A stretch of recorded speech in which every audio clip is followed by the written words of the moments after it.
Bonjour tout le monde!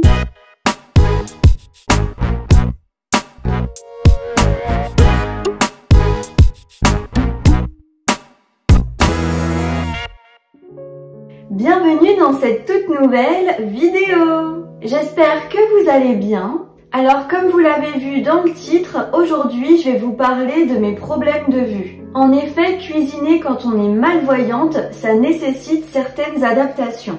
Donc je précise que je ne suis pas non-voyante, mais malvoyante. La différence, c'est que je vois encore un petit peu. Quand on est complètement dans le noir, je pense que c'est vraiment différent. Donc pour vous résumer simplement, j'ai une maladie génétique qui s'appelle la maladie de Stargardt. Elle affecte la vision centrale. Mais du coup, toute ma vision périphérique, je vois correctement. Voilà pourquoi je suis malvoyante et non pas non-voyante. Donc même si je suis malvoyante et que je vois pas grand chose, je me sers encore du peu de vue qu'il me reste pour me débrouiller au quotidien. Alors avoir un handicap, c'est franchement pas cool, mais il y a quand même des avantages. Notamment, on développe nos autres sens. À l'occurrence, pour ma part, j'ai beaucoup développé mon ouïe, mon toucher, mon odorat et le goût.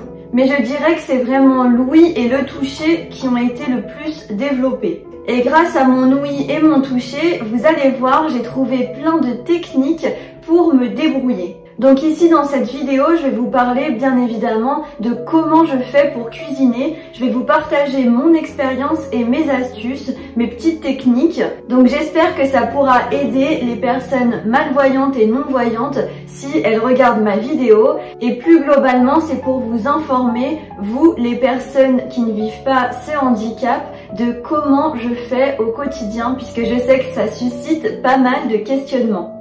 Alors, mon histoire avec la cuisine remonte à l'année 2018.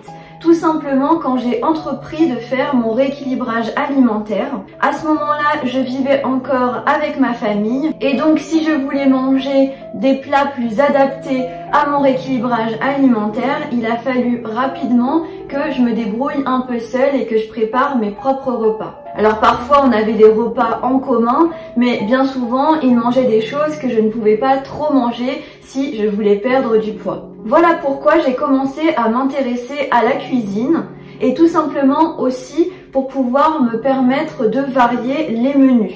J'avais pas envie de manger tous les jours des haricots verts avec du poulet ou des brocolis et du riz.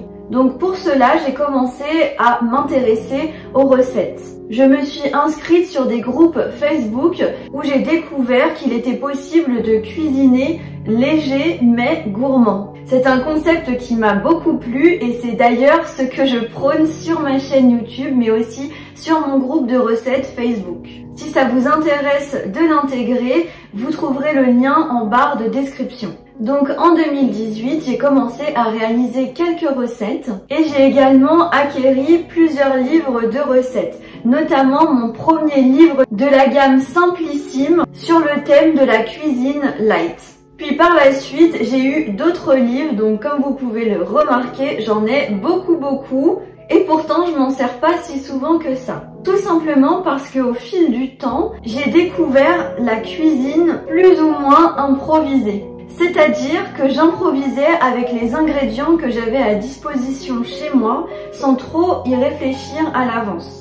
Donc parfois je suivais des recettes, mais la plupart du temps j'improvisais avec ce que j'avais. Et donc en fait c'est tout simple, on associe un aliment avec un autre, par exemple une source de protéines, je sais pas, du poulet, avec des légumes, par exemple des haricots verts, puis un féculent, donc du blé. Et donc au poulet, aux haricots verts et au blé, j'ajoutais une petite sauce légère que je préparais maison. Donc par exemple avec de la crème fraîche légère ou du lait de coco ou un équivalent, auquel j'ajoutais des épices, des aromates, un petit peu de moutarde, du jus de citron, de la sauce soja sucrée, enfin quelque chose qui pouvait donner du goût mais sans augmenter énormément le nombre de calories de cette petite sauce. Et en plus d'être faite maison, saine et légère, je pouvais donc doser la quantité dont j'avais réellement besoin et non pas en consommer en excès.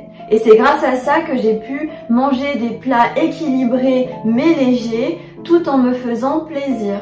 C'était à la base de la pure improvisation, mais je me suis rendu compte que la plupart du temps c'était super bon. Et donc en prenant plaisir à cuisiner, je prenais donc plaisir à déguster mes plats. J'ai découvert pas mal d'aliments que je ne connaissais pas en m'inspirant de recettes dans mes livres, mais aussi sur internet ce que je voyais. Vous savez, quand les autres vous présentent une recette et qu'elle vous donne super envie, eh bien vous la reproduisez. Ça m'a permis aussi d'élargir plus mes goûts.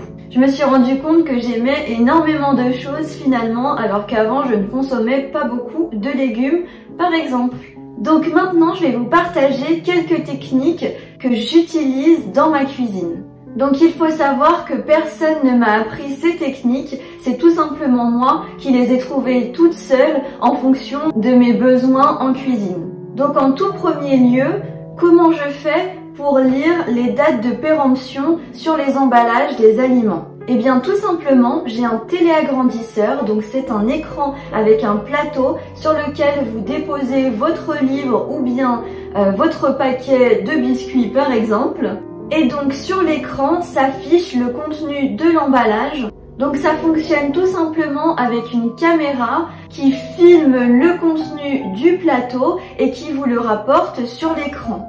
Vous avez la possibilité de changer les couleurs, le contraste, mais aussi de zoomer et dézoomer selon vos besoins. Ça me permet donc de pouvoir lire la date de péremption sur les emballages. J'ai également une loupe électronique que j'utilise plutôt pour réaliser des recettes quand je suis dans ma cuisine plutôt que de faire des allers-retours jusqu'à mon téléagrandisseur qui est dans mon salon. Je prends mon livre, je pose ma petite loupe électronique, c'est comme le téléagrandisseur mais version mini et c'est beaucoup plus pratique notamment quand on part en vacances et qu'on a envie de pouvoir lire des magazines ou des livres.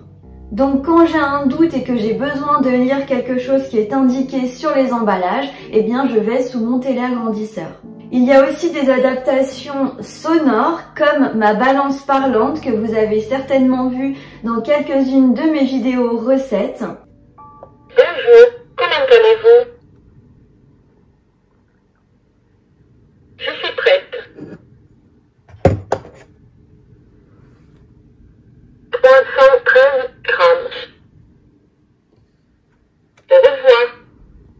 Donc c'est tout simplement une balance de cuisine mais qui possède une synthèse vocale. Donc il suffit de poser votre aliment dessus et elle vous le dit oralement en plus de l'afficher en très gros sur l'écran. J'utilise également le son de ma plaque de cuisson pour me repérer puisque les touches sont tactiles. Je vois un petit peu à quoi ça ressemble et du coup j'arrive à appuyer sur la bonne touche. Mais en revanche, je ne sais pas quel chiffre est indiqué à côté du feu pour me dire si par exemple le feu est à 5, 6, 7, etc. Donc j'utilise le bip pour savoir à combien je monte ou je descends sur la plaque.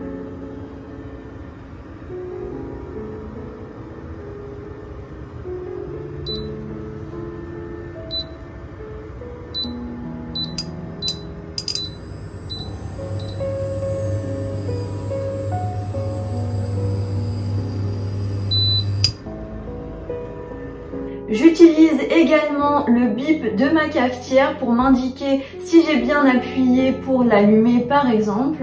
J'ai également apporté une adaptation à mon cuit-vapeur puisque le temps de cuisson à régler est un minuteur mais je ne voyais pas les petits traits qui représentent le nombre de minutes. Donc ma mère m'a tout simplement collé des gommettes jaunes en guise de repère et du coup je sais que c'est de 10 en 10. Donc première gommette ça représente 10 minutes, puis 20 minutes, puis 30 minutes, etc.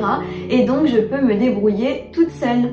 Également, j'ai un verre doseur qu'on a adapté avec des étiquettes et du scotch, donc c'est vraiment du fait maison, mais c'est efficace, donc je sais quelle étiquette correspond à combien de millilitres, centilitres, etc. Et puis plus globalement, tout fonctionne comme ça dans ma cuisine. Chaque objet que je possède, que ce soit un robot ou un ustensile, a été adapté si besoin pour que je puisse l'utiliser sans devoir demander de l'aide à qui que ce soit. Par exemple, les râpes de mon découpe légumes sont de différentes couleurs et je sais quelle couleur correspond à quelle fonctionnalité.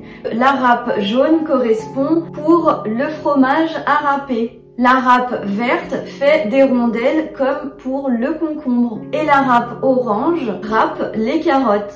Donc avec ça, je peux être complètement autonome. Également, chose très importante dans ma vie au quotidien, et pas seulement dans ma cuisine, c'est l'organisation et les rangements pratiques.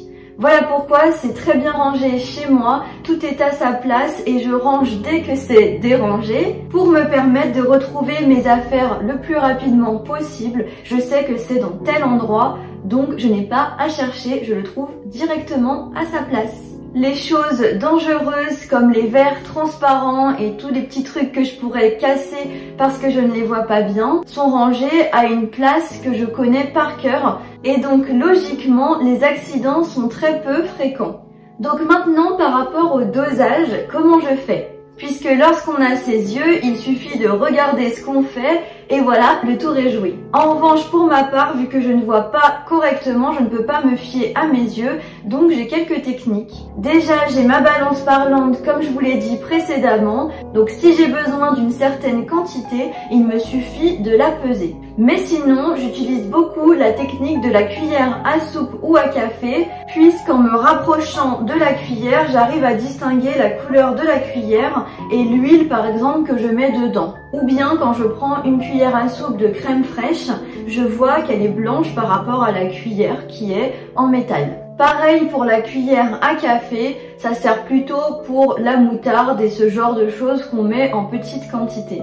Sinon, et c'est souvent le cas plutôt pour les épices, le sel, le poivre, je mets dans le creux de ma main puisque ça me permet de quantifier l'ingrédient que j'y mets. Par exemple de la ciboulette, une fois qu'elle est dans le creux de ma main, je me rends compte de la quantité déjà parce que je le sens.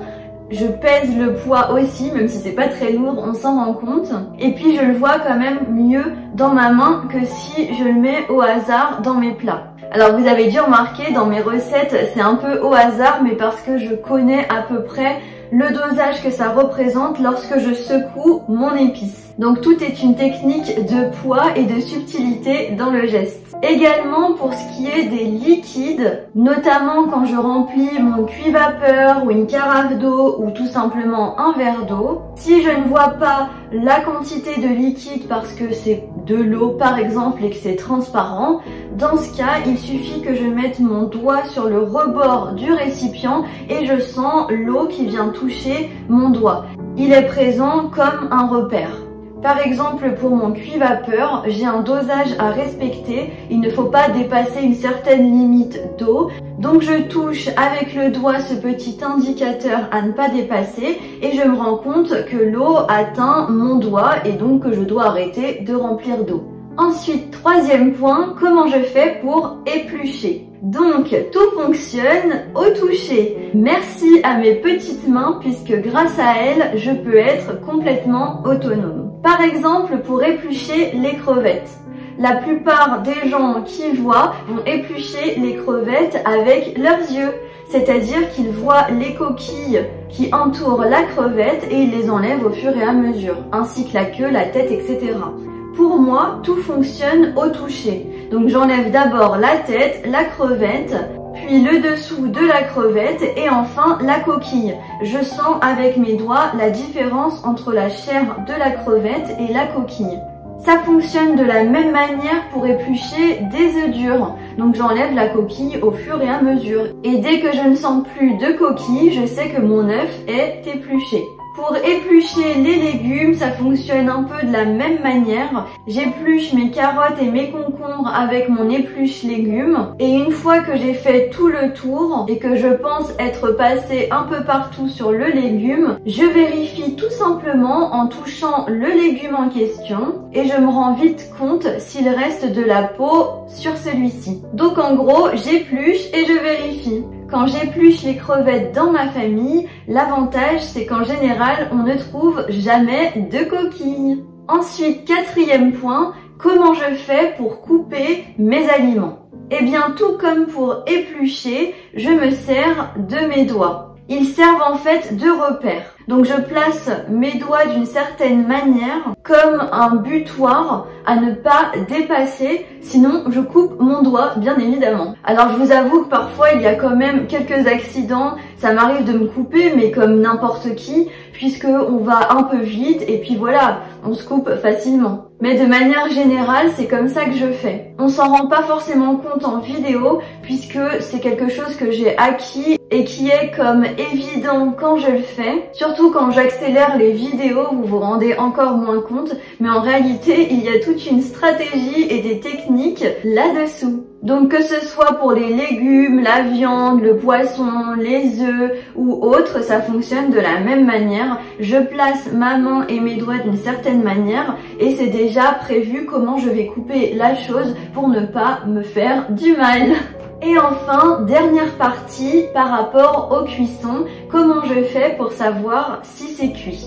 Alors je vous avoue que ça, c'est la partie la plus délicate. En effet, pour certaines choses c'est plus simple, mais pour d'autres comme la viande, c'est plus compliqué. Quand on voit correctement, on se sert de ses yeux pour identifier si la viande par exemple est cuite, par rapport à sa couleur notamment. Mais lorsqu'on n'arrive pas à voir assez si la viande est encore rouge ou au contraire trop cuite, remarquez dans ce cas-là, je vois que c'est cramé puisque c'est super foncé. En tout cas, quoi qu'il en soit, c'est très difficile pour quelqu'un de malvoyant et pire non-voyant de savoir si sa viande est cuite. Donc pour cela, je plante des couteaux, je découpe la viande, j'essaie de sentir en fait au toucher, sans toucher puisqu'évidemment souvent c'est brûlant, surtout si ça sort du four, mais j'essaie de savoir à peu près entre le peu de vue qu'il me reste et la sensation que j'ai en découpant. Et puis la meilleure façon de s'assurer que c'est bien cuit,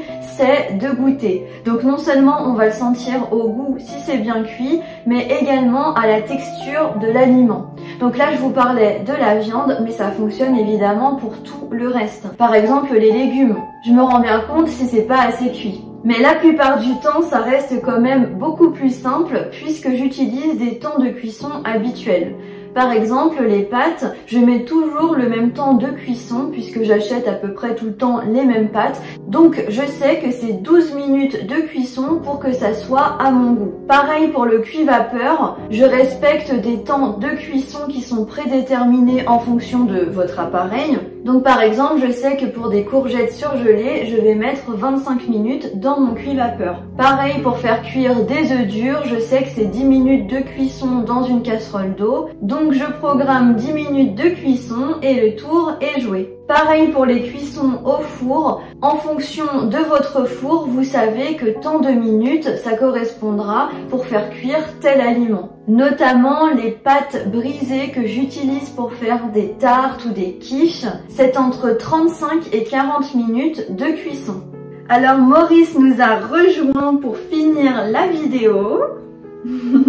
Donc voilà pour les cuissons, je pense que j'ai fait le tour de tout ce que je voulais vous dire. Donc comme vous pourrez l'avoir constaté, ce n'est pas facile mais on trouve toujours des adaptations pour que ça soit accessible. Donc malvoyante ou pas, je peux me débrouiller absolument toute seule en cuisine.